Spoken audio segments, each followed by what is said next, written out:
बेटी को बेटी ही रहने दो, दिल को छू जाएगी ये कहानी। मिस्टर राकेश पिछले 6 सालों से अपने बड़े से मकान में अपनी बेटी के साथ हंसी खुशी रह रहे थे। उनकी उम्र अब 65 के पार जा चुकी थी और बेटी खुशी अब 28 वर्ष की होने वाली थी। उम्र को ध्यान में रखते हुए बेटी ने उनका सारा कामकाज अपने कंधों पर ले लिया था। खुशी अपने हर काम में बहुत अच्छी थी, जितने अच्छे से वो अपने पापा, घर और उनके कारोबार का ध्यान रखती थी शायद ही कोई और रख पाता। अगर राकेश जी को कोई बेटा होता तो वह भी नहीं। इन बाप बेटी का रिश्ता बहुत ही प्यारा था और निराला था। बिना पापा के खुशी का नहीं चलता और बिना खुशी के उसके पापा का किसी काम में मन नहीं लगता। कभी कभी ऐसा लगता जैसे राकेश जी खुशी के पापा नहीं उसके बेटे हैं। खुशी की हरकतें ही कुछ ऐसी थी। पापा को सुबह जल्दी उठकर जबरदस्ती वॉकिंग के लिए भेजना हो या छोटे बच्चों को जैसे दवायां पिलाते हैं वैसे ही पापा की दवायां उन्हें खिलानी हो। खुशी का बर्ताव अपने पापा के साथ बिल्कुल वैसे ही था जैसे किसी माँ का अपने बच्चे के साथ होता है। खुशी के पापा भी कुछ कम नहीं थे। जब जब खुशी उन्हें दवाई खाने के लिए देती तो आधी दवाई खाते और आधी छुपा लेते, लेकिन खुशी के नज़रों से बच नहीं पाते। फिर वो उनके सामने खड़ी होकर सारी दवाई उन्हें जबरदस्ती खिलाती। रात को खुशी के सोने के बाद चुपके से किचन में जाकर फ्रिज से मिठाई चुराकर खाना। पापा की ऐसी शरारतें भी खुशी पकड़ लेती थी। पकड़े जाने पर पापा पानी पीने का बहाना करते, लेकिन खुशी उनको समझाती कि मिठाई आपके लिए हानिकारक है। पापा को याद दिलाती कि पिछली बार उनका शुगर लेवल कितना बढ़ गया था। अपने ही घर में अब मैं मिठाई भी नहीं खा सकता, बड़बड़ाते हुए नाराज होने की एक्टिंग करते हुए पापा किचन से चले जाते। फिर खुशी उन्हें मनाने के लिए एक मिठाई का टुकड़ा पापा के पास लेकर जाती और फिर वो दोनों उसे आधा आधा बांटकर खाते। दोनों के चेहरे पर बड़ी स्माइल आ जाती। बस ऐसे ही दोनों की जिंदगी हंसी खुशी कट रही थी।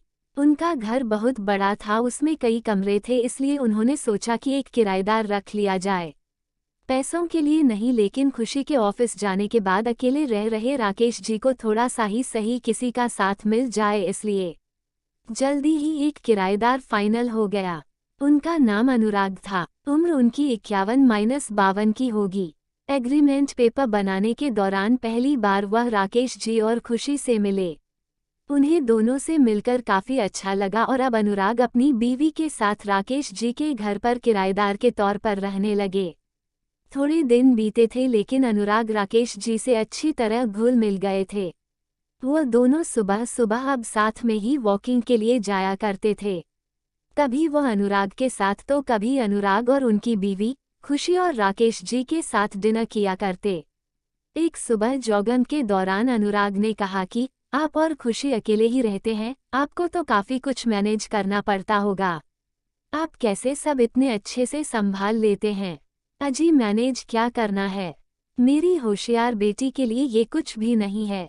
खुशी सब इतने अच्छे से संभाल लेती है कि मुझे किसी बात की कोई चिंता ही नहीं है, राकेश जी ने मुस्कुराते हुए कहा। हाँ वह तो ठीक है, लेकिन जब खुशी ससुराल चली जाएगी तब आपके लिए ये सब मैनेज करना बड़ा मुश्किल हो जाएगा।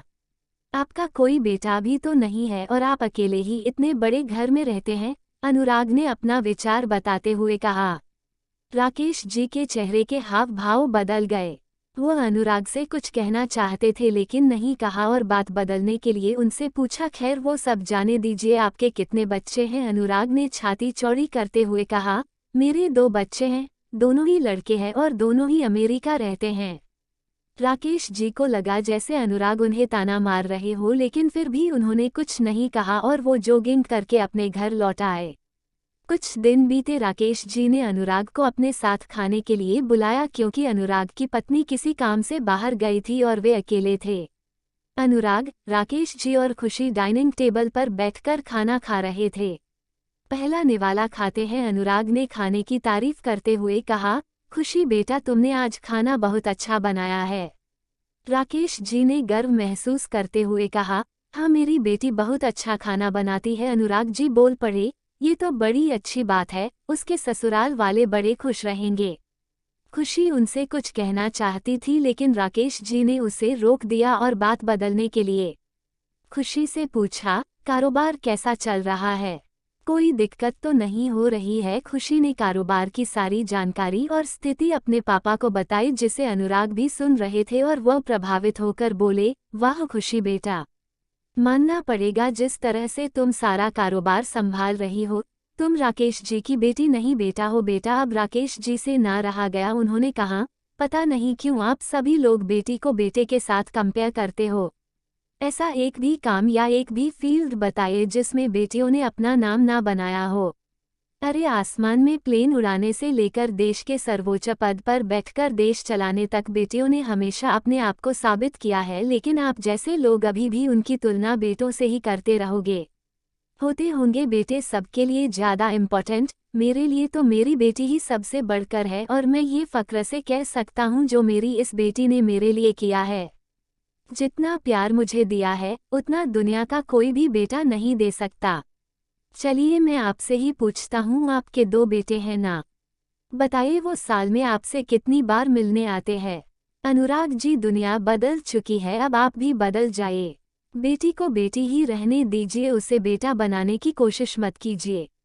दोस्तों, इतनी सुंदर कहानी का एक छोटा सा सारांश आपको बताता चलूं, आप जब भी किसी बेटी का सम्मान करेंगे तो एक बेटी की तरह ही करना। ऐसा कभी मत कहना कि तुम बेटी नहीं बेटा हो।